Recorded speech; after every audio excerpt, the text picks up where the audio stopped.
নমস্কার বন্ধুরা, প্রতিদিন তোমাদের সঙ্গে আমি ব্লগ ভিডিও একটা করে শেয়ার করি। তো দেখো, আজকে এটা কোনো ব্লগ নয়। তো সারাদিন আমি কি খেয়েছি সেটাই আজকে তোমাদের সাথে শেয়ার করছি। তো মায়ের বাড়িতে আছি, তোমরা সবাই জানো। তো সকালবেলা উঠে দেখো মা টিফিন বানিয়েছিল। আজকে অবশ্যই রুটি তরকারি করেছিল, কারণ রবিবার আজকে। তো মা সকালবেলা টিফিন বানায়, তো সেই জন্য তো দেখো রুটি তরকারি আর চা ছিল। তো এটা দিয়েই সকালে ব্রেকফাস্ট করে নিয়েছিলাম।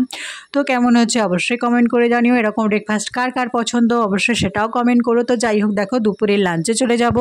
তো দেখো আজকে দুপুরের লাঞ্চ, আজকে রবিবার মানেই তো চিকেন। তো দুপুরের লাঞ্চে মা বানিয়েছিল সাদা ভাত, উচ্ছে আলু ভাজা, আর করেছিল কাতলা মাছ আলু দিয়ে ঝোল, আর করেছিল চিকেন। তো এটাই ছিল। তো স্যালাডও ছিল। স্যালাড বলতে শসা আমরা যেটাকে বুঝি।